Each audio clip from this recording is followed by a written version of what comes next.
हे आत्मा, अपना हिसाब दो।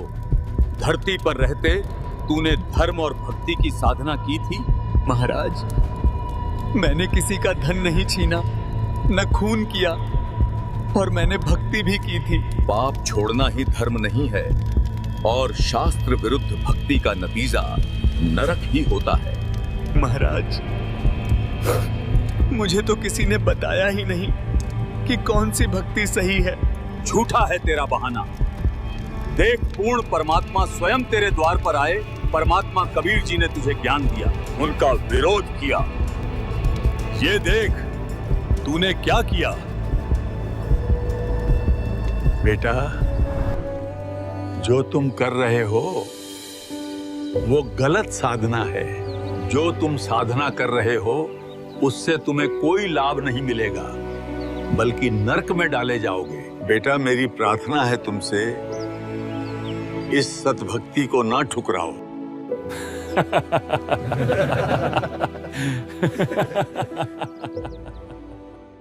कबीर जी कोई साधारण मनुष्य नहीं, वे साक्षात पूर्ण परमात्मा है। जिसने उनका ज्ञान ठुकराया उसने स्वयं अपने लिए नरक का द्वार खोल लिया। हे दुष्ट आत्मा, तेरी कोई माफी नहीं। महाराज, एक मौका और दे दीजिए, मैं अपनी गलती सुधार लूंगा। मानव जन्म दुर्लभ है। जो इस दुर्लभ मौके को खो देता है उसे फिर मानुष जीवन नहीं मिलता। यमदूतो, इसे नरक में डाल दो। मुझे छोड़ दो, मुझे छोड़ दो।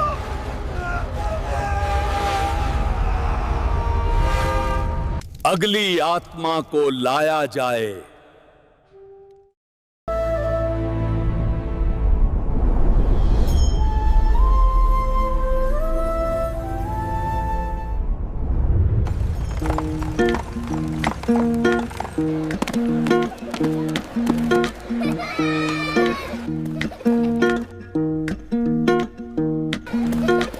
क्या तन मांझता रे एक दिन माटी में मिल जाना।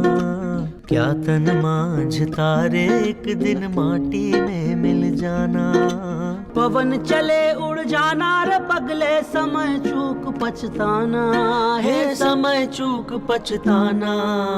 क्या तन मांझता रे एक दिन माटी में मिल जाना। क्या तन मांझता रे एक दिन माटी में मिल जाना।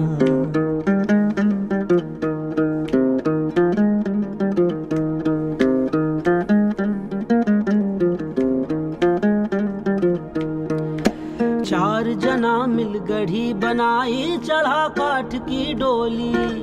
चारों तरफ से आग लगा दी, फूंक दई रे जैसे होरी। हे फूंक दई रे जैसे होरी। क्या तन मांझता रे एक दिन माटी में मिल जाना। क्या तन मांझता रे एक दिन माटी में मिल जाना।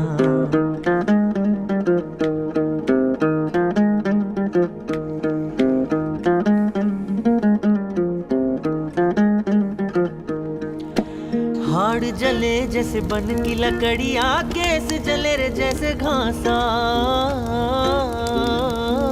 हे हाड़ जले जैसे बन की लकड़ियाँ, केस जले जैसे घासा रे। कंचन जैसी काया जल गई, कोई ना आए पासा। हे कोई ना आए पासा। क्या तन मांझता रे एक दिन माटी में मिल जाना। क्या तन मांझता रे एक दिन माटी में मिल जाना।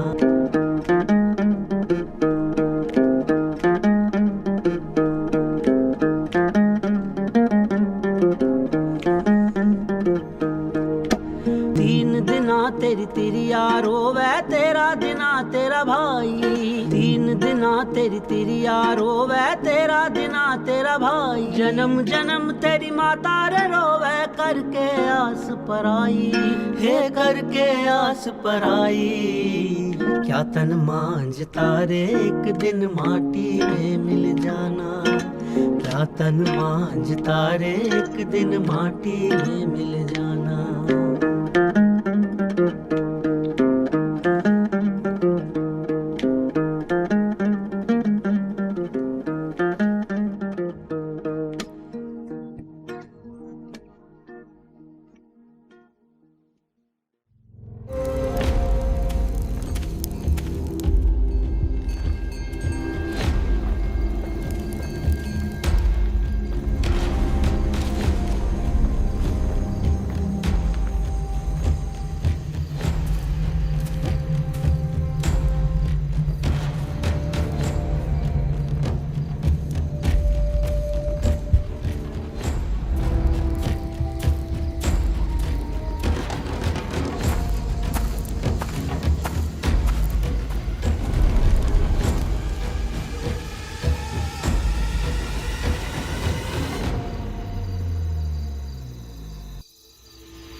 आप सब जानते हो ये गुप्त सभा क्यों बुलाई गई है।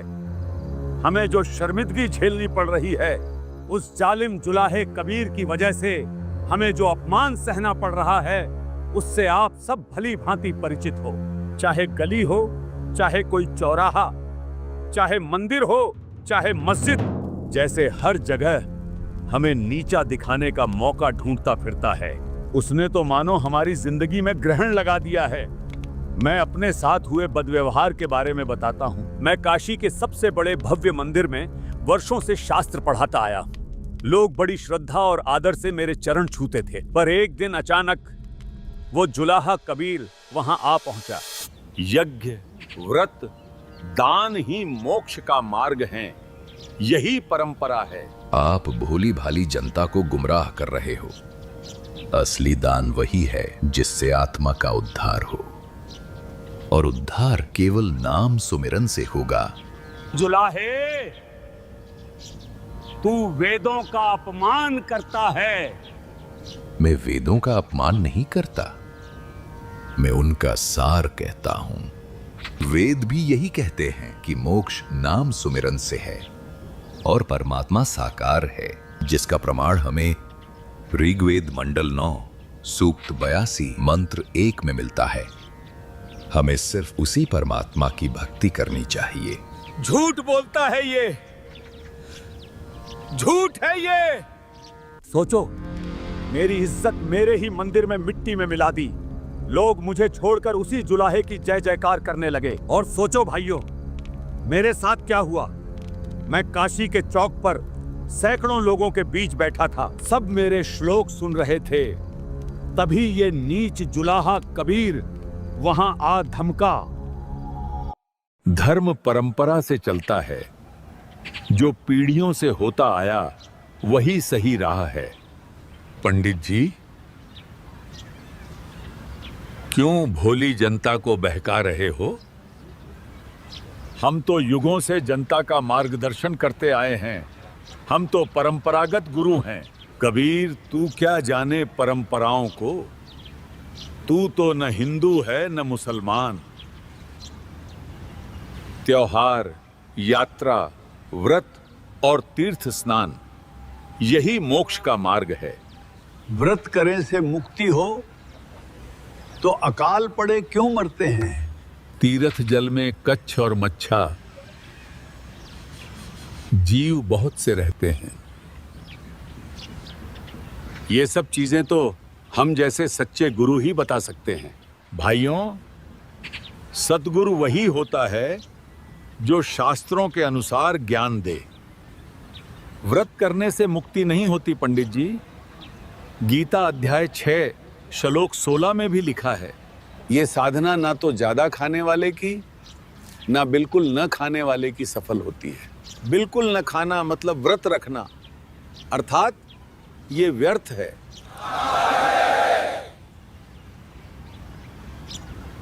ये जुलाहा झूठ बोल रहा है। गीता में ऐसा कुछ नहीं लिखा है। ये जुलाहा मुझे चौक में नीचा दिखा गया। मेरी विद्या, मेरा मान सब मिट्टी में मिल गया। भाइयों, इस कबीर ने तो हमारा जीना हराम कर दिया है। हिंदू धर्म की जड़ें खोखली कर दी। केवल हिंदू ही नहीं, ये जुलाहा मुसलमानों को भी नहीं बख्श रहा है। सुनो मेरे साथ क्या हुआ। ये अल्लाह का घर है।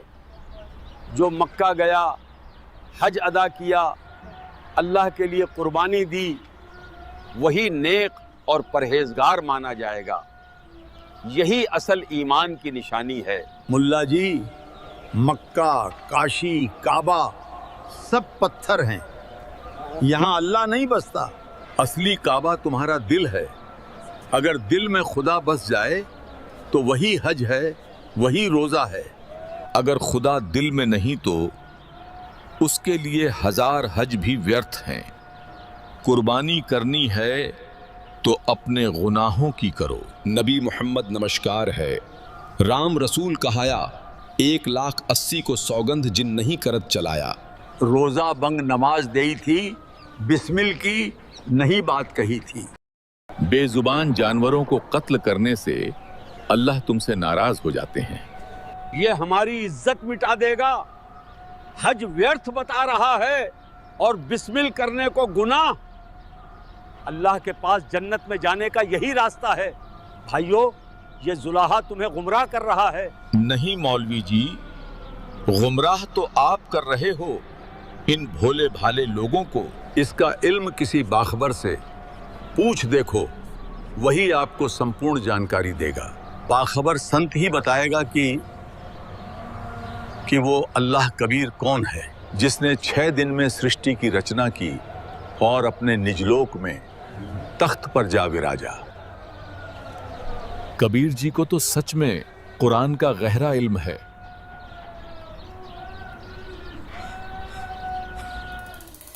भाइयों, हमारी मस्जिदों में घुसकर ये हमारी आबरू मिटा रहा है। हिंदू हो या मुसलमान, ये सबका दुश्मन बन चुका है। ना तो इसकी हिंदुओं से राम राम है और ना ही मुसलमानों से सलाम। ये कबीर मारे से मरता नहीं, ज्ञान में हारता नहीं। अब हम करें तो करें क्या?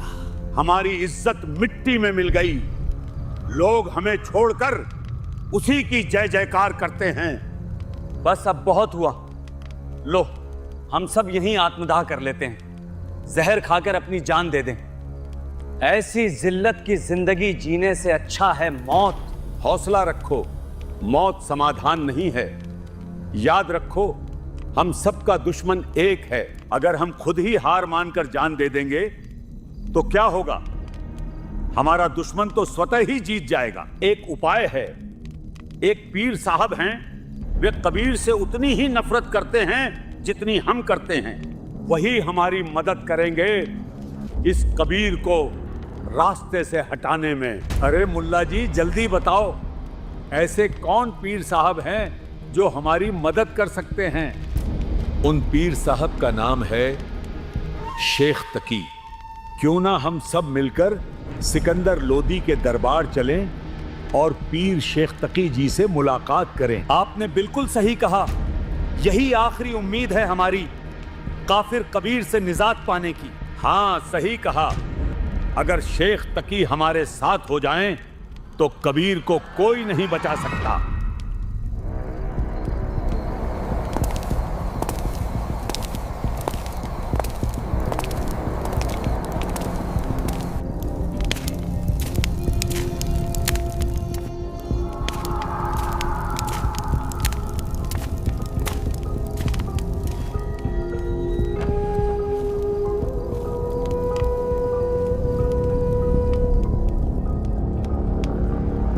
अरे धर्म के रखवालों, मेरे पास कैसे चले आए? सब खैरियत तो है? धर्म के रक्षक तो आप हैं पीर साहब। धर्म पर बहुत बड़ा संकट आन पड़ा है, इसलिए आपकी शरण में आए हैं पीर जी। कैसा संकट मौलवी जी? कुछ तो बयान करो। पीर जी, वही जालिम कबीर, उसके आतंक से हम सब परेशान हो गए हैं। हिंदू हो या मुसलमान, किसी को भी उसने नहीं छोड़ा।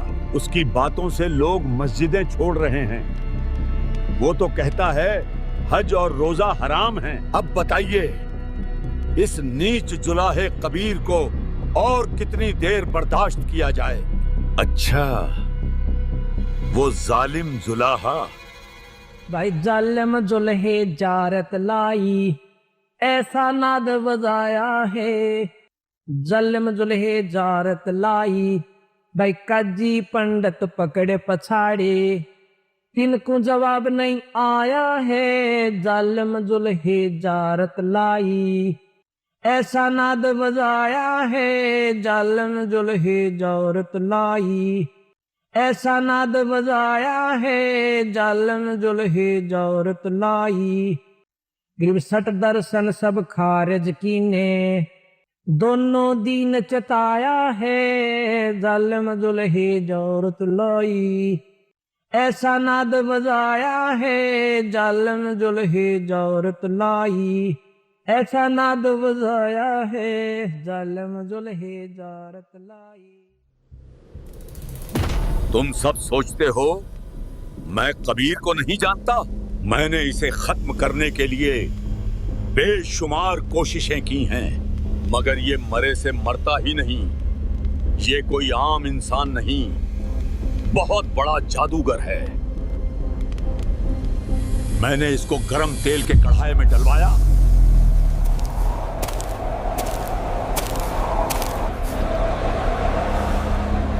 मगर उस खौलते तेल का इस पर कोई असर नहीं हुआ। मैंने खूनी हाथी से इसे कुचलवाना चाहा। छोड़ दो खूनी हाथी को, कुचल दो इसे।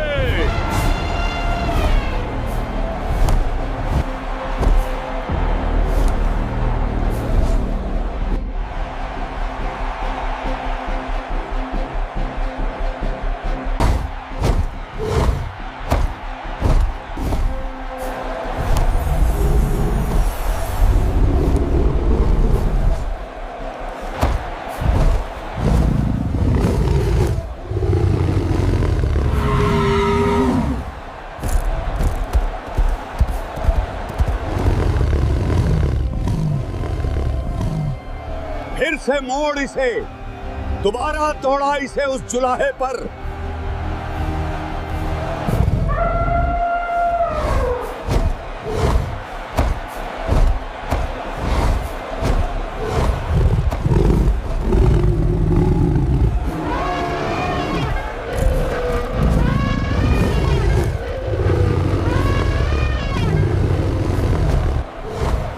महावत, दौड़ा दे इस जुलाहे पर, वरना तेरी गर्दन कटवा दूंगा।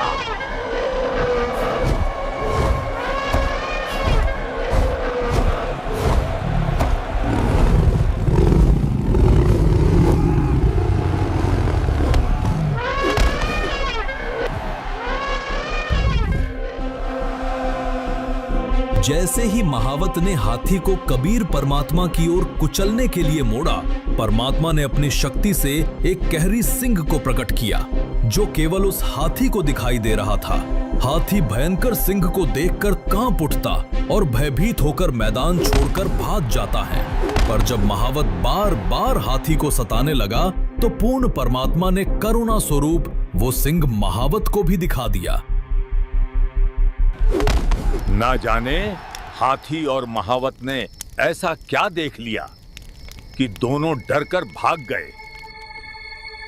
मैंने इसके घर गुंडे भेजे, उन्होंने इसे तलवार से मारा, लेकिन ये फिर भी नहीं मरा, और यहां तक कि इसने एक मरे हुए लड़के को जिंदा कर दिया। कबीर, अगर तू सच में अल्लाह है तो कर दे इस मुर्दे को जिंदा। वो मुर्दा नदी में बहुत दूर बह गया था। इसने अपने हाथ के इशारे से ऐसा जादू किया कि वो मुर्दा अर्थी समेत वापस आ गया और नदी किनारे आ लगा। वो एक मुर्दा था और दोबारा जीवित नहीं हो सकता था, पर इसने अपनी शब्द के जादू से उस मृत शरीर में आत्मा ही प्रवेश कर दी। हे आत्मा, कबीर हुक्म से पुनः अपने शरीर में प्रवेश कर और उठ जा। कमाल हो गया, कमाल हो गया। सब जोर जोर से इसके जयकारे लगाने लगे और कहने लगे, कमाल हो गया, कमाल हो गया। इसने उस लड़के का नाम ही कमाल रख दिया। और इससे भी बड़ी हद तो तब हुई जब इसने मेरी ही बेटी को, जो कि मृत थी और कब्र में दफन थी। हे शेख तकी की लड़की, जीवित हो।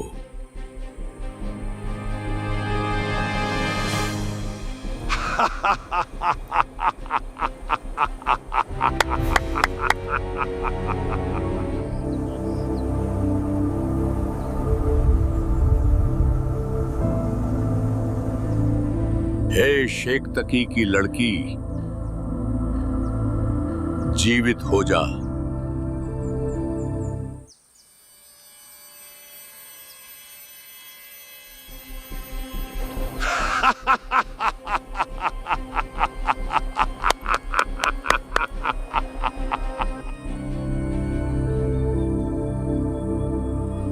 थोड़ी ना मुर्दे जिंदे होते हैं, मुर्दे तो कयामत के समय जीवित होते हैं। अगली आत्मा को लाया जाए।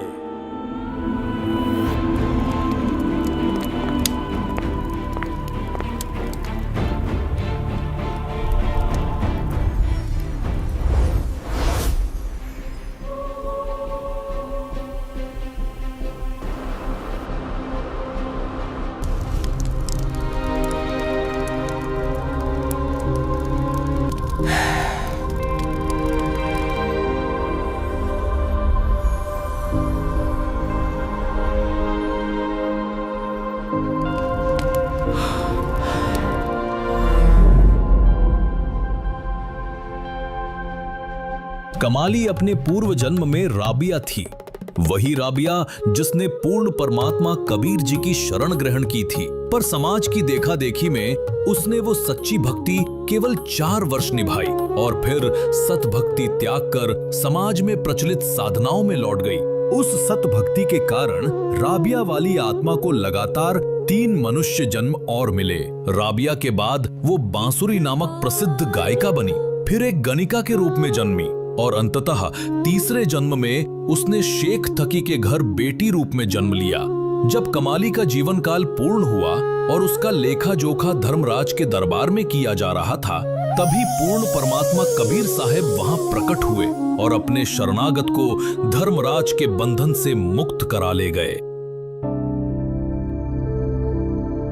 हे आत्मा, तू जहां कहीं भी है, कबीर हुक्म से पुनः इस शव में प्रवेश कर और जीवित हो जा। उसे भी जीवित कर दिया। सब लोगों ने जोर से कहा, कमाल हो गया, कमाल हो गया। कमाल हो गया। सभी जोर जोर से इस जुलाहे के जयकारे लगाने लगे। जीवित होते ही मेरी ही बेटी ने मुझे बाप मानने से इनकार कर दिया और इस जुलाहे को ही अल्लाह बताने लगी, इस ही को अपना असली पिता बताने लगी। इस जुलाहे ने उसका नाम रखा कमाली। ये मुर्दों तक को जीवित करने की शक्ति रखता है, रूहानी शक्तियों में इसका कोई मेल नहीं, ये हराया नहीं जा सकता। अब हम क्या करेंगे? कोई तो समाधान हो। मैंने देख लिया, ये मारे से मरता नहीं। तलवार, तेल, हाथी, कुआं, इस पर कुछ असर नहीं करता। मगर इस बार मेरे पास ऐसा मंसूबा है कि ये जालिम जुलाहा बदनाम होकर खुद ही भाग जाएगा। बदनामी से ही इसका काम तमाम होगा। मौत से ये बच जाता है, मगर इस बार इसे इसकी इज्जत से मारेंगे। मेरा मंसूबा सुनो।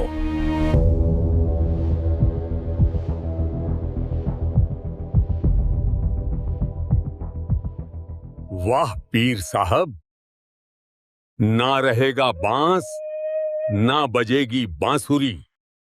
बिल्कुल बदनामी से ही अब इस जालिम जुलाहे का काम तमाम होगा।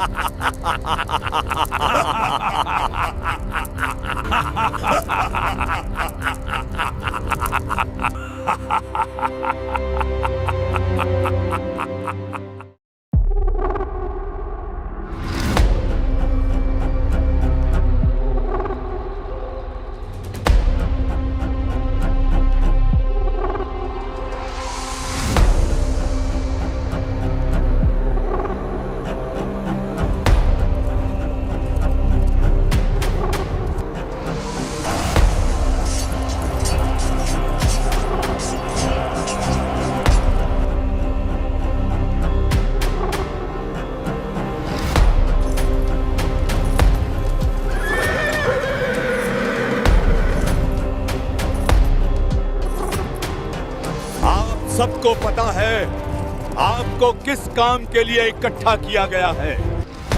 ये पत्र धरती के कोने कोने पर जाना चाहिए, कोई कोना छूटना नहीं चाहिए। आगे बढ़ो, इस पत्र को धरती के कोने कोने में पहुंचा दो।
कबीर सेठ पुत्र नूर अली अंसारी जुलाहों वाली कॉलोनी काशी शहर में 3 दिन का धर्म भोजन भंडारा कर रहे हैं।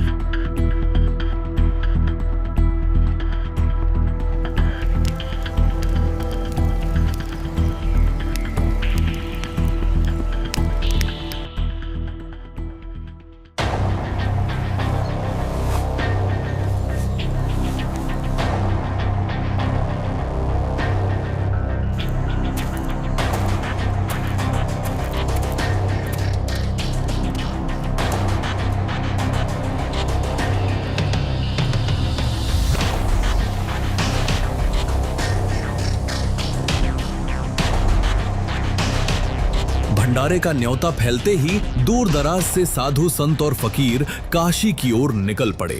लाखों की भीड़ उमड़ने लगी और उधर कबीर साहब अपनी छोटी सी कुटिया में मानो सब कुछ देख रहे थे और मंद मंद मुस्कुरा रहे थे। हे गुरुदेव, आप थक गए होंगे, कृपया अब थोड़ी देर विश्राम कर लीजिए। रविदास जी बचपन से ही भक्ति में विशेष लगन रखते थे। जब वे कबीर साहब के संपर्क में आए तो सच्ची साधना करने लगे और समाज में फैले पाखंड का घोर विरोध करने लगे। वे कबीर साहब की वास्तविकता से भली भांति परिचित थे कि कबीर जी ही पूर्ण परमात्मा हैं। इसलिए वे अपना अधिकतर समय गुरु रूप में प्रकट हुए परमेश्वर के साथ ही बिताते थे। हे परवरदिगार, दास के लिए कोई आदेश हो तो बताइए मालिक। नहीं रविदास, अब तुम भी जाके आराम करो। जो आज्ञा गुरुदेव भगवान। रविदास जी परिस्थितियों से अनजान शांत भाव से अपनी कुटिया की ओर लौट जाते हैं। उधर अंतर्यामी पूर्ण परमात्मा कबीर साहब मंद मंद मुस्कुरा रहे हैं, मानो आने वाले षड्यंत्र को स्पष्ट देख रहे हों।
अरे देखो, इतने सारे साधुजन एक साथ, जरूर कोई बड़ा आयोजन है।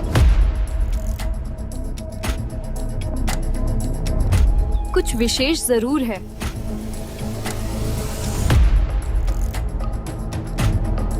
ये सब साधुजन कहाँ जा रहे होंगे?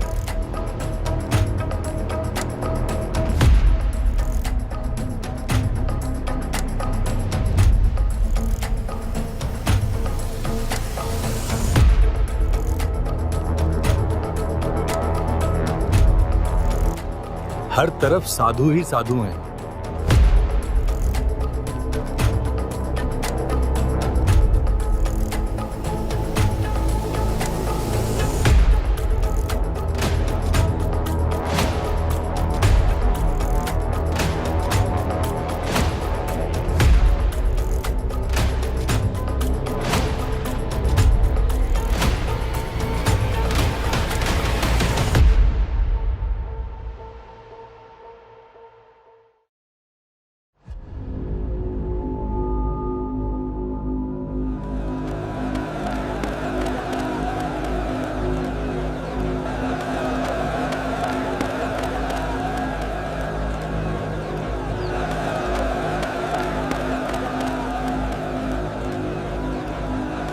भाइयों, आज काशी में ऐसा क्या खास है कि इतनी भीड़ उमड़ आई है? अरे काशी वालों, तुम कौन सी दुनिया में रहते हो? काशी के बहुत बड़े सेठ कबीर जी भंडारा करा रहे हैं, और वो भी 3 दिन का। क्या तुम्हें खबर नहीं? नहीं तो क्या तुम्हें कोई निमंत्रण पत्र भी मिला है? हाँ हाँ, क्यों नहीं। ये देखो, हम बिना बुलावे नहीं आते।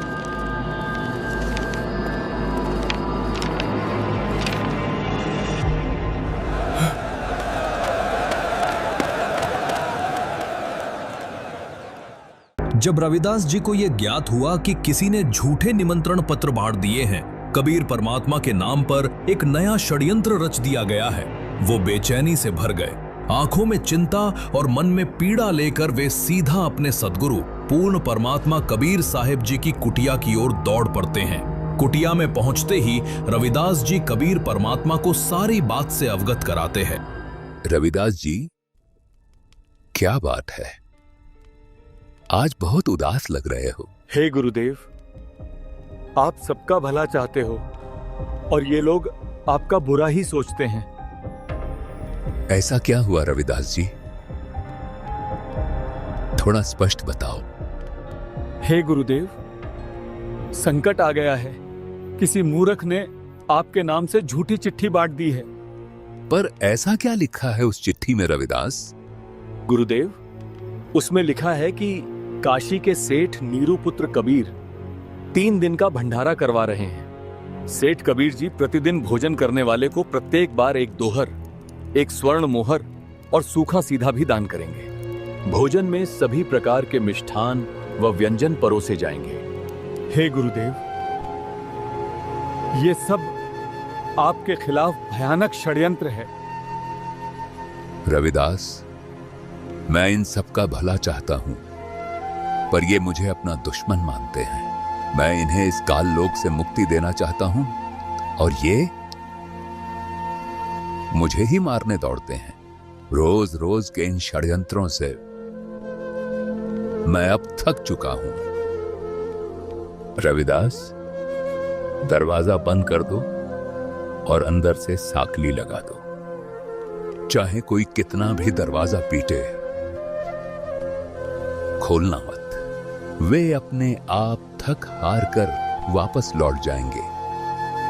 आज रात्रि होते ही मैं अपने वृद्ध माता पिता को लेकर इस नगर को छोड़ दूंगा, जिसकी हमने शरण ली है। रविदास, अब हमारी रक्षा भी वही करेगा इस भारी संकट से। जो सबका मालिक है, उसी को याद करो रविदास।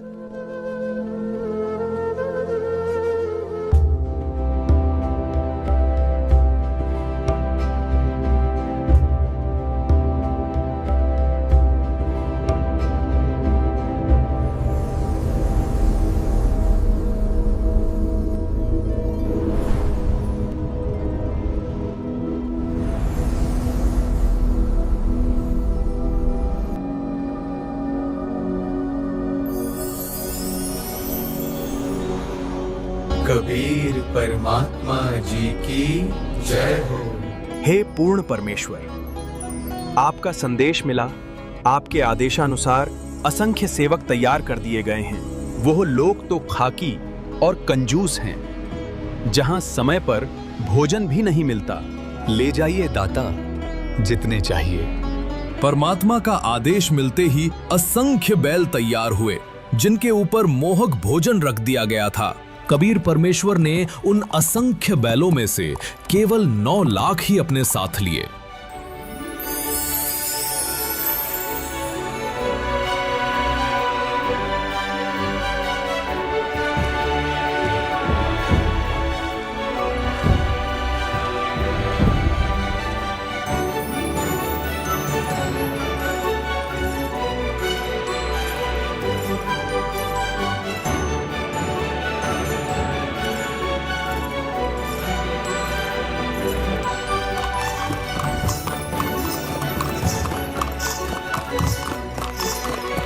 अरे ये कौन सेठ है? कैसा अद्भुत घोड़ा है! और ये बैलों की इतनी बड़ी कतार कहां से आ रही है? और बोरे भरे पड़े हैं लड्डू, जलेबी, कचौड़ी से। ऐसा तो काशी में कभी नहीं हुआ। और ये बैल देखो, जैसे स्वर्ग से उतरे हो। जल्दी चलो, बड़ा स्वादिष्ट भंडारा लग रहा है। कभी न देखे गए बैल, कभी न देखी गई समृद्धि, कभी न देखा गया ऐसा सेठ, और ना ही कभी इतने सुंदर वेशभूषा में सेवादार। षड्यंत्रकारियों ने जिस भंडारे को बदनामी समझा था, वही अब परमात्मा की लीला बनकर काशी में प्रकट हो रहा था।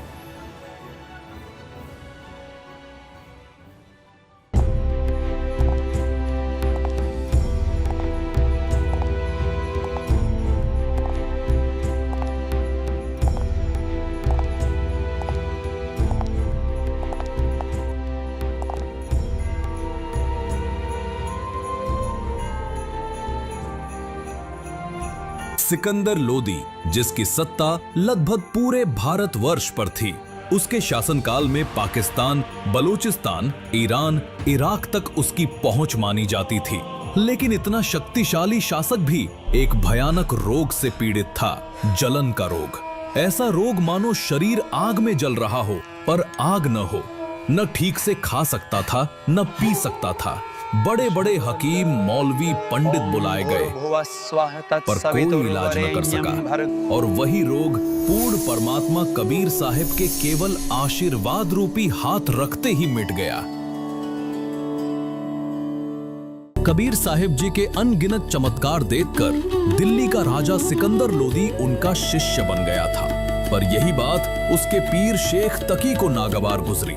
वो ईर्ष्या से जल उठा और कबीर परमात्मा को मिटाने के लिए एक के बाद एक षड्यंत्र रचने लगा।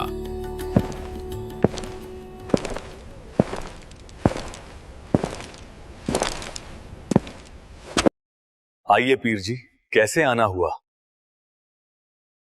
महाराज, क्या आपको मालूम नहीं, आपके गुरुदेव काशी में बहुत बड़ा भंडारा कर रहे हैं।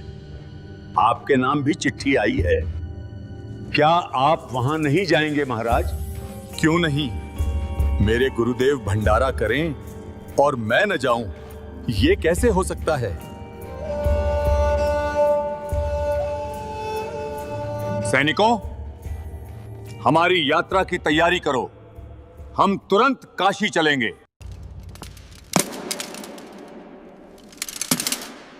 राजा सिकंदर लोदी अपने हाथियों और सेना के साथ काशी की ओर रवाना हुआ और शेख तकी, षड्यंत्र का सूत्रधार, उसके पीछे पीछे चला।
ये लीजिए गर्मा गर्म जलेबी। कबीर सेठ की कबीर सेठ की। ऐसा भंडारा करने वाला कौन है? हम उसके दर्शन किए बिना नहीं जाएंगे। सचमुच जैसा पत्र में लिखा था वैसा ही मिल रहा है, सोने की मोहर और दोहर तक। ऐसा भंडारा तो आज तक धरती पर कहीं नहीं हुआ। कबीर सेठ की जय, कबीर सेठ की जय।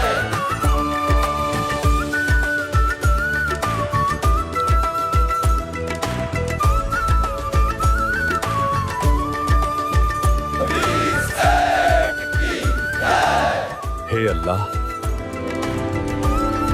ये कैसा मनमोहक भंडारा है।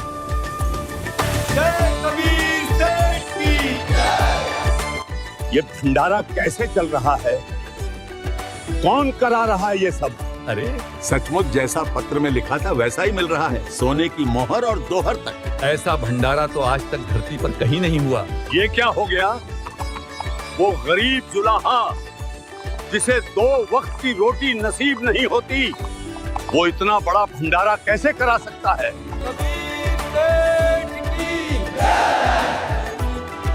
ये लीजिए। अरे सचमुच जैसा पत्र में लिखा था वैसा ही मिल रहा है, सोने की मोहर और दोहर तक। आया है बंजारा केशो आया है, काशी आया माल अपारा केशो आया है। आया है बंजारा केशो आया है। 9 लाख बोडी बड़ी विशंबर, 9 लाख बोडी बड़ी विशंबर, दिया कबीर भंडारा केशो आया है। आया है बंजारा केशो आया है। धरती ऊपर तंबू ताने, धरती ऊपर तंबू ताने, चौपड़ के बजारा केशो आया है। आया है बंजारा केशो आया है। कौन देश से बालद आई, कौन देश से बालद आई, ना कहीं बजाने वाला केशो आया है। आया है बंजारा केशो आया है। अपरम पार पार गत तेरी, अपरम पार पार गत तेरी, कित उतरी जलधारा केशो आया है। आया है बंजारा केशो आया है। साहूकार नहीं कोई जाके, साहूकार नहीं कोई जाके, काशी नगर मजारा केशो आया है। आया है बंजारा केशो आया है। दास गरीब कल्प से उतरे, दास गरीब कल्प से उतरे, जिया पे अलख कर तारा केशो आया है। आया है बंजारा केशो आया है। दास गरीब कल्प से उतरे, दास गरीब कल्प से उतरे, जिया पे अलख कर तारा केशो आया है। आया है बंजारा केशो आया। भक्त जी, मेरे गुरुदेव कबीर जी कहाँ हैं? मैं उनसे मिलना चाहता हूँ। राजन, कबीर जी का तो पता नहीं, पर सामने एक विशाल तंबू में केशव नाम का व्यक्ति बैठा है, जो ये सारी व्यवस्था करा रहे हैं। आप चाहो तो उनसे मिल सकते हो। मान्यवर, आप कौन हैं और भगवान कबीर जी से आपका क्या संबंध है? मेरा नाम केशव है। मैं कबीर जी का पगड़ी बदल मित्र हूं। उनका संदेशा आया था, एक छोटा सा भंडारा करना है, तो दास उनकी सेवा में हाजिर है। छोटा सा भंडारा, 18 लाख आदमी यहां भोजन कर रहे हैं और ये इसे छोटा कहता है। हाँ? परंतु कबीर जी स्वयं क्यों नहीं आए? राजन, जब उनकी मौज होगी वे स्वयं पधारेंगे। दास उनकी सेवा में यहाँ हाजिर हैं। राजन, आपसे प्रार्थना है, आप भी भंडारा ग्रहण करें। नहीं, भंडारा तो मैं अपने गुरुदेव के दर्शन के पश्चात ही ग्रहण करूंगा।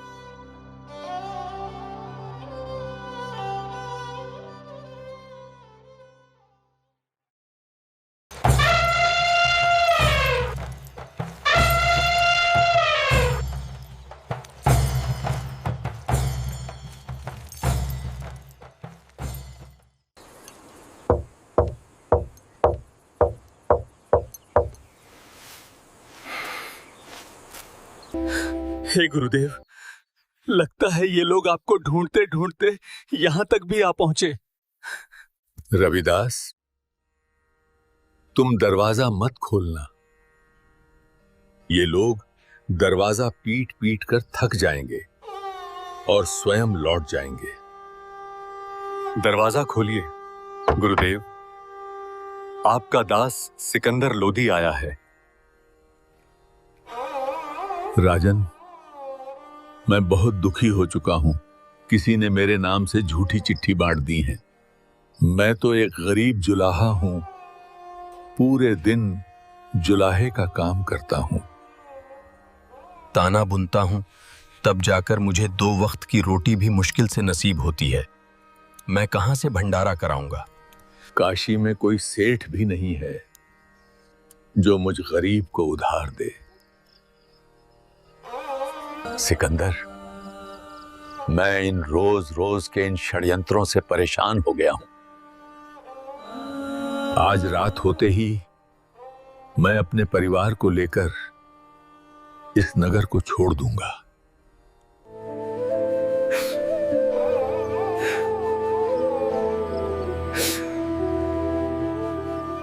हे अल्लाह, आप अपने इस दास को भ्रमित नहीं कर सकते। दास जान चुका है कि आप कौन हैं। बाहर आपकी मनमोहक लीला चल रही है। 18 लाख लोग भोजन कर रहे हैं, आपकी जय जयकार कर रहे हैं। दास आपके दर्शन करना चाहता है, दरवाजा खोलिए। परवरदिगार। रविदास, खोल दो दरवाजा।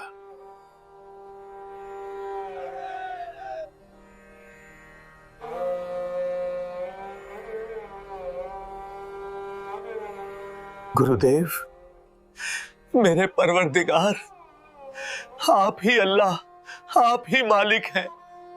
हे परवरदिगार, मुझ दास के साथ भंडारे में चलिए। सब आपका इंतजार कर रहे हैं, आपके दर्शनों के लिए ललायत हैं मेरे मालिक। दिल्ली के बादशाह सिकंदर लोदी के आग्रह पर पूर्ण परमात्मा कबीर साहिब अपनी कुटिया से भंडारे के लिए चल पड़ते हैं। जैसे ही कबीर परमात्मा अपनी कुटिया से प्रस्थान करते हैं, आकाश से एक सुंदर मुकुट उतरता है जो उनके शीश पर स्वयं आविराजता है। उसी क्षण आकाश से फूलों की वर्षा होने लगती है। दिल्ली का राजा सिकंदर लोदी अपने गुरुदेव कबीर परमात्मा को शाही हाथी पर बिठाता है और श्रद्धा से उनके ऊपर चमर सेवा करता हुआ भंडारे की ओर प्रस्थान करता है। जब कबीर परमात्मा उस दिव्य भंडारे के समीप पहुंचते हैं तो वहां उपस्थित असंख्य साधु संत उत्साह और भक्ति में डूबकर जयकारे लगाने लगते हैं।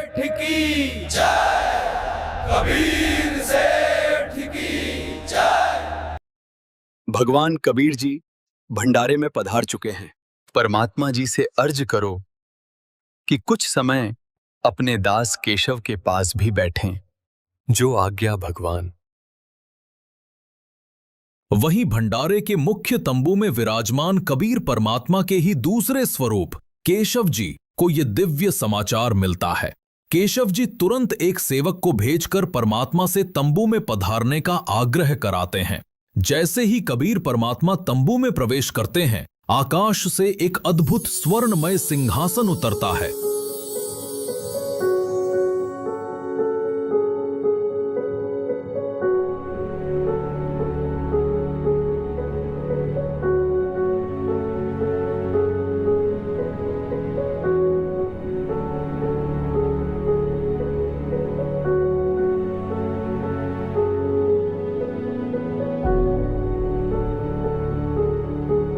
जिस पर स्वतः ही एक मनमोहक रेशमी आच्छादन बिछ जाता है। पूरा वातावरण जयकारों से गूंज उठता है और फिर आरंभ होती है वो दिव्य ज्ञान चर्चा, जहां स्वामी और सेवक दोनों एक ही सत्य के दो रूप बनकर विराजते हैं। हे परमपिता, सारी सृष्टि के सृजनहार, आप इस गंदे लोक में क्यों आ गए? हे परमात्मा, आपने इस जीव लोक के लिए वो हंसलोक सतलोक क्यों छोड़ दिया? सतलोक में दूध की नदियां बहती हैं, अविनाशी बाग हैं, गगन में दिव्य फव्वारे झरते हैं। वो सब छोड़कर आप यहां क्यों आए, इस जीवलोक में?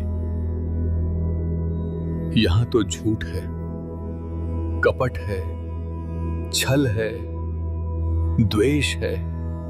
आप इनके भले की सोचते हो, पर ये आप ही के लिए बुरा सोचते हैं। आपके लिए रोज षड्यंत्र रचते हैं, फिर भी आप इनके बीच रहते हो।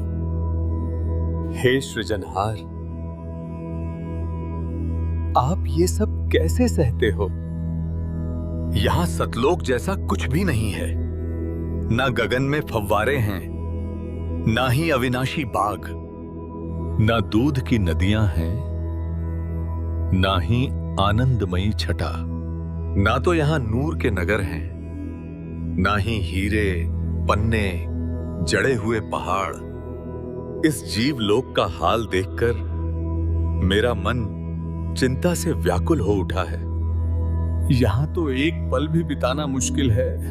मैं तो पागल जैसा हो रहा हूं। पर आप इन जीवों के बीच ही रह रहे हो, ऐसी घृणित स्थिति में, वो भी इनके ही भले के लिए। धन्य है परमात्मा आप। इन दुष्ट प्राणियों और इनके इस गंदे लोक को क्यों नहीं त्याग देते, क्यों नहीं छोड़ देते? मेरी अर्ज है मालिक, अपने उस अमर लोक सतलोक में लौट चलिए। सुनो केशव, अब मैं तुम्हें वास्तविक बात बताता हूं। केशव, मेरा प्रवेश सर्वलोकों में है और मैं सभी लोगों का धारण पोषण करता हूं। जैसे चुंबक में लोहे को अपनी ओर खींचने की शक्ति होती है, पर यदि लोहे में जंग लग जाए तो चुंबक भी उसे खींच नहीं पाता। वैसे ही जब आत्मा पर पाप की परत चढ़ जाती है तो उसका मेल परमात्मा से नहीं हो पाता। पाप के कारण आत्मा परमात्मा से दूर हो जाती है। हे केशव, सर्वप्रथम मैं इन जीवों को ऐसा मंत्र दूंगा जिससे इनके पाप का नाश होगा और फिर मैं इन्हें अपने साथ वैसे ही जोड़ लूंगा जैसे चुंबक जंग रहित लोहे को अपने साथ जोड़ लेती है, और फिर इन्हें अपने साथ वापस सतलोक ले जाऊंगा। हे परमात्मा, आप इनसे भक्ति कराना चाहते हैं, पर सोचिए, ये कैसे आपका नाम जपेंगे इस नरक रूपी हाड़ चाम के शरीर में? इनके भीतर कैसे भक्ति का भाव उत्पन्न होगा? इस अशुद्ध देह में वास्तव में ये शरीर तो नरक का पात्र है। इनके शरीर में गंदगी भरी पड़ी है, खून, पेशाब, बिष्टा सब भीतर लिए घूमते हैं। फिर भी ये जीव घमंड और अहंकार लेकर चलते हैं। इस जीवलोक की धरती ऐसी है कि यहां तो एक कदम रखने पर भी दंड लगता है, पाप लगता है।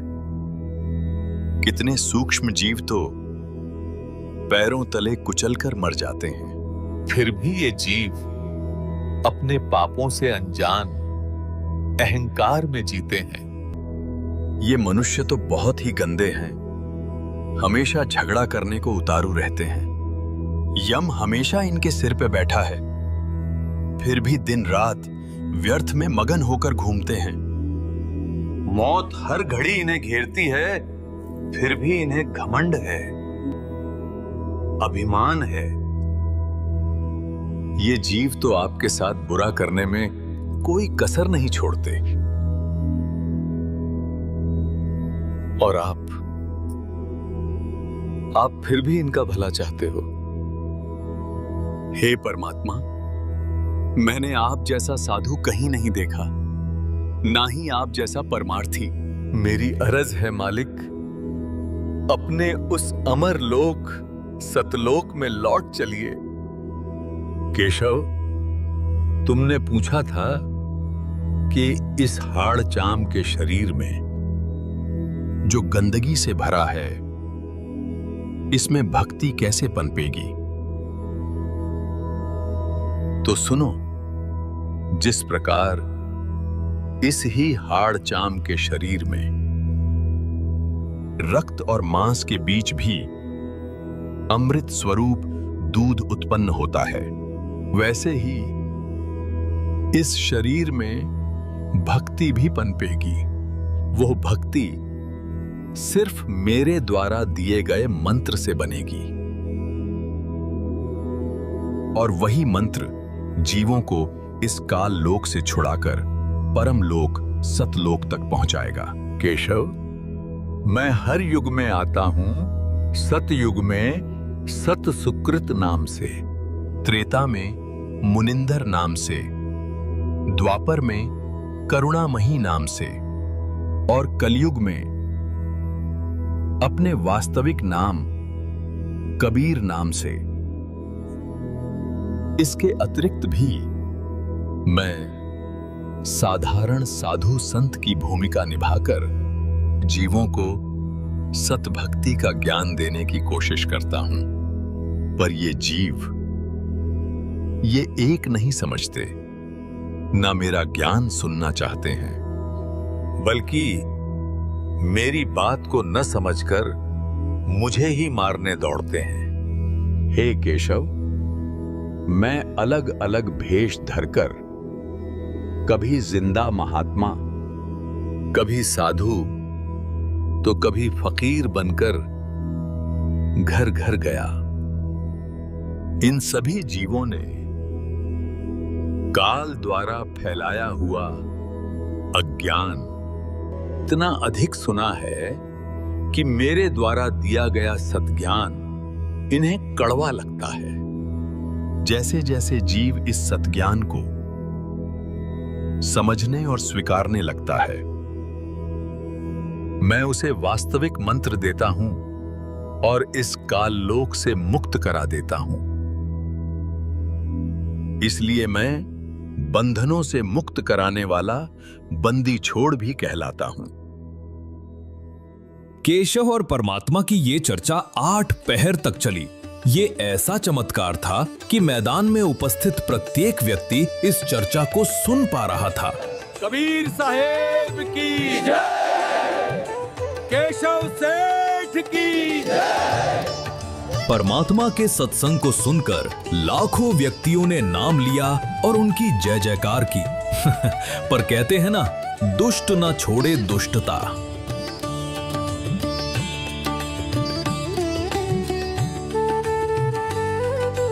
राजन, चलो चलो, ये कौन सा भंडारा है? ऐसे ऐसे भंडारे तो हम 100 कर दें। ये तो महोत्सव है, तमाशा है बस। शेख तकी ने कबीर परमात्मा पर जुल्मों की हद पार कर दी थी।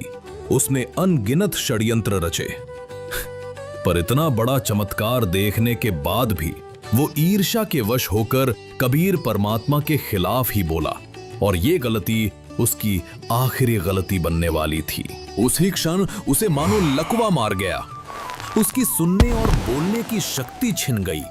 वह गूंगा बहरा हो गया। सिमटे भेक इकट्ठा हुआ काजी पंडित माही, गरीबदास चट्ठा फिरा जम्बूदीप सब ठाई। मसलत करीब मिलाप से जीवन जन्म कछु नाही, गरीबदास मेला सही बेक सिमटे ताही। सेतु बंद रामेश्वरम द्वारका गढ़ गिरनारी, गरीबदास मुल्तान मग ये आए भेख अपार। हरिद्वार बद्री विनोद गंगा और केदार, गरीबदास पूरब सजे ना कुछ किया विचार। 18 लाख दफ्तर चढ़े अस्तल बंद मुकाम, गरीबदास अनाथ जीव और कहते उस धाम। बेख देख रविदास जी गए कबीरा पास, गरीबदास रैदास कहे छूटा काशी बास। लाए तार लौलीन होए रूप विहंगम माही, गरीबदास दुल्हा गया वो अगमपुरी नज ठाही। जहाँ बॉडी असंख्य सूर्य बंजारे और बैल, गरीबदास अगमपुरी हुई काशी कुसेल। जर्द श्वेत और हरे नग बॉडी भरी अनंत, गरीबदास ऐसे कहा लो कबीर भगवंत। अनंत कोट बालद सजी तास लई 9 लाख, गरीबदास के 100 कला एक पलकपुर जाके। ओ खाकी खंजू से पूरे अंजल का अधिकार, गरीबदास ऐसे कहा सुन तू सिरजनहार। जहाँ कल्प ऐसी करी चौपड़ के बाजार, गरीबदास तंबू तने वहाँ पचरंग झंडे सारे। खुला भंडारा गैब का बिन चिट्ठी बिन नामे, गरीबदास मुक्ता तुले धन के 100 बलि जाऊं मैं। जिन्ने जनवा तुल हैं बूरा घरत और दाल, गरीबदास आटे अटक ये लेवे मुक्ता माल। कस्तूरी पान मिठाइयाँ लड्डू जलेबी चंगेर, गरीबदास नुक्ती ने रखे जैसे भंडारी कुबेर। बिना पकाया पक रहा उतरे अरस खमीरी, गरीबदास मेला शुरू हुआ जय जय होत कबीर। सकल संप्रदा तृप्ति 3 दिन जोनार, गरीबदास सठ दर्शनम सीधे गंज अपार। शाह सिकंदर को सोनी धन कबीर बलि जाऊं मैं, गरीबदास मेले चलो मम हृदय दर पाऊं। कहे कबीर सुन साहा तू ये भेख बिगाड़ा काम, गरीबदास कैसे चलूं मो गठरी नहीं दाम। नहीं काशी में साह कोए मोहे उधारा देत, गरीबदास ताना तनु जब कुणबे की सुध लेत। मैं आधीन निकट हूँ उदर बर मोहे, गरीबदास माता दुखी और मोमन है छोए। एक कबीर तुम अल्लाह हो पलक बीच परवाह, गरीबदास कर जोड़ कर ऐसे कहता सा। तुम दयाल दरवेश हो धर आए नर रूप, गरीबदास ऐसे कहे साहा सिकंदर भूप। उठे कबीर कर्म किया बरसे फूल आकाश, गरीबदास मेले चले वह चौर करत रविदास। 3 एक चंडोले में रैदास शाह कबीर, गरीबदास चौरा करे वो बादशाह बलबीर। मुकुट मनोहर बांध कर चढ़े फील कबीर, गरीबदास उस पूरी में कोई न धर है धीर। के सो चले कबीर पर कबीर कष्ट क्यों कीन, गरीबदास हाथी चढ़े ये मेला देखन 3। चौपड़ के बाजार फिर आए के सो पास, गरीबदास कुर्बान गति अब क्या क्या कहूँ बिलास। पाट पटंबर बिछ गए वहाँ ऊपर हीरे लाल, गरीबदास साहब धड़ी बोला ये मुक्ता माल। केसो और कबीर का तंबू माहे मिलाप, गरीबदास 8 पैर लगे गोष्ठी निजगर गाप। केसो कह कबीर से ये पूछे बाता बीने, गरीबदास क्यों उतरे ऐसे मुल्क मलीने।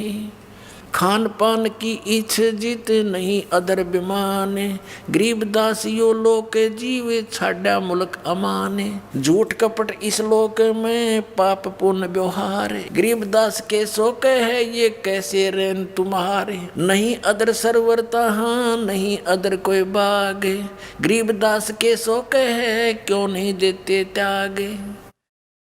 नहीं फुहारे गगन में नहीं मानसी गंग, गरीबदास जग देखे कर हमरा चित मन भंग। नहीं नगर है नूर के नहीं बगर तिस हीर, गरीबदास के सो कहे तुम क्यों कर रहो कबीर। धन कबीर कुर्बाने जा ऐसी रेन तुम्हारे, गरीबदास के सो कहे इसने छोड़ गीत संसार। धन कबीर कुर्बाने जा तेरे पल पल शरण जुहारे, गरीबदास ते क्यों तजे वो सुंदर फल आहार। सतलोक के या पौमी है छार की या मुर्द परोसी पिंड, गरीबदास के सो कहे या चरण धरे सिर डंडे। नरक भरे तिस उदर में ये रुद्र बरी सब दे, गरीबदास के सो कहे या मुनसो मुख खे। राम नाम कैसे फूरे ये नरक नगीन शरीर, गरीबदास के सो कहे विलंबे कहाँ कबीर। हाड चाम के नाक हैं ये हाड चाम का मुख, गरीबदास के सो कहे तज कबीर यो रुख। राम नाम कैसे फूरे ये नरक नगीन शरीर, गरीबदास के सो कहे विलंबे कहाँ कबीर।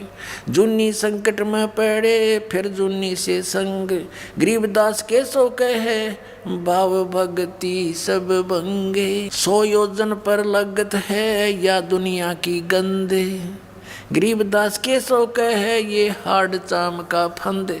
सुन कबीर सुर भेद हूँ केसो कस करंत, गरीबदास गंदे मनुष्य ये झगड़ा आन करंते। बिष्टा जिनके उदर में ये मगन फिरे दिन रात, गरीबदास के सो कहे जिन सिर जम की घात। अजब अहंकारी मनुष्य है सुन कबीर मम ज्ञान, गरीबदास के सो कहे इन कैसा ज्ञान और ध्यान। सुन कबीर मन भावने तुम्हारी बात अगाध, गरीबदास के सो कहे तुमसे तुम ही साध। सुन के सो अब बंद ना कहे कबीर संदेश, गरीबदास सर्वलोक में है हमरा प्रवेश। हम अमान अवगत पूरे से चुंबक जो चमकार, गरीबदास लोहा फेरे हमरे अदर आधार। हाड चाम की देह में दूध रतन सरबंत, गरीबदास घट पेंडे में ऐसे है भगवंत। थन दूधी को पाड़ के जय कोई देखे दूध, गरीबदास उस घट पेंड में हाड चाम और गूदी। योग सत्तर हमें ज्ञान दिया जीवन समझा एक, गरीबदास घर घर फिरे ये दरे कबीरा बेख। 70 युग सेवन किए किने न बूझी बात, गरीबदास मैं समझावत हूँ ये मोहे लगावे लात। स्वर्ग मृत्यु पाताल में हम बैठे कई बार, गरीबदास धर घर घर से जा मार मार के मारे। कल्प कोट युग बीतिया हम आए तिस बेर, गरीबदास के सो सुनो देन भक्ति की टेर। हमारी जात अपूरे भी पूर्व रेन हमारे, गरीबदास कैसे जुड़े इस पश्चिम के कातारे। हम हैं पूर्व ठेठ के ये उत्तरे अवगट घाट, गरीबदास जीव दक्षिण के यो ना मिलती साठ। अनंत कोट बाजी जहाँ रचे सकल ब्रह्मंडी, गरीबदास मैं क्या करूं यो काल कर जीव खंडी। तो कहते हैं कोई कहे जग जोनार करी, कोई कहे महोछा, बड़े बड़ाई करा करें यो गाड़ी काटे ओछा। 3 दिन का भंडारा पूर्ण हुआ। जिस झूठी चिट्ठी से षड्यंत्र रचा गया था उसी को पूर्ण परमात्मा कबीर साहब ने सत्य कर दिखाया। जैसा उसमें लिखा था वैसा ही हुआ। प्रत्येक साधु संत को मोहक भोजन मिला। हर थाल में स्वादिष्ट व्यंजन परोसे गए और भोजन के साथ सबको मिला एक दोहर, एक अशर्फी और सूखा सीधा। सभी जन तृप्त हुए, संतोष और आनंद से भर गए। कबीर भगवान की ये था वो दिव्य क्षण जब बदनामी की चाल परमात्मा की लीला बन गई। कहते हैं केवल पूर्ण परमात्मा ही असंभव को संभव बना सकता है। जो कभी घट नहीं सकता उसे घटा देता है। काशी के इस भंडारे में भी ऐसा ही चमत्कार हुआ। जो होना असंभव था उसे पूर्ण परमात्मा कबीर साहब ने कर दिखाया। इतना मनमोहक और दिव्य भंडारा कि उसने इतिहास रच दिया। एक ऐसी घटना जिसे सदियों तक श्रद्धा से याद किया जाएगा। भंडारा पूर्ण होते ही सभी सेवक आत्माएं अपने शेष सामान को फिर से बैलों पर लादने लगीं और थोड़ी ही देर में वे सभी सेवक और असंख्य बैल गंगा नदी के किनारे जाकर खड़े हो गए। गंगा में पानी ज्यादा है, अभी जाना सही नहीं रहेगा केशव जी। बिल्कुल सही बात है, अभी जाना सही नहीं रहेगा सेठ जी। जाइए जाइए केशव जी, आपके बंजारे दूर ना निकल जाएं।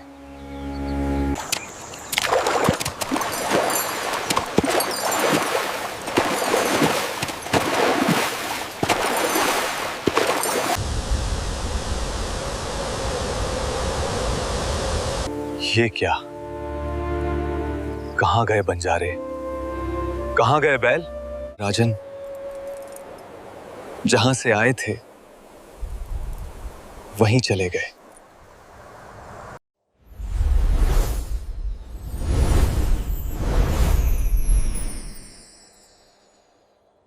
जब सब लोग इस दिव्य दृश्य को देखकर आश्चर्यचकित खड़े थे, उसी क्षण एक और चमत्कार घटित हुआ। केशव रूप धीरे धीरे प्रकाश में विलीन होने लगे और कुछ ही पलों में वे पूर्ण परमात्मा कबीर साहेब जी में समा गए। अब वहां केवल एक ही स्वरूप शेष था, स्वयं सृष्टिकर्ता पूर्ण परमात्मा का। यह दृश्य साक्षी था उस सत्य का कि पूर्ण परमात्मा के लिए कुछ भी असंभव नहीं होता। उन्होंने इस षड्यंत्र को न केवल निष्फल किया बल्कि संसार के लिए एक उदाहरण प्रस्तुत किया। न गरीब में भेद करता है न अमीर में। समय आने पर वो अपने भक्तों की रक्षा के लिए असंख्य भेष धारण करता है और अपनी लीला से सिद्ध करता है कि वही है सृष्टि का पालनहार, वही है पूर्ण परमात्मा। ये अनमोल ज्ञान जगत गुरु तत्वदर्शी संत रामपाल जी महाराज के सत्संग का अंश मात्र है। संपूर्ण आध्यात्मिक ज्ञान के लिए सुनिए संत रामपाल जी महाराज के मंगल प्रवचन। आप संत रामपाल जी महाराज जी के मंगल प्रवचन संत रामपाल जी महाराज एप्लीकेशन पर भी सुन सकते हैं तथा उनके द्वारा लिखित पुस्तकें भी डाउनलोड कर सकते हैं। सत साहेब।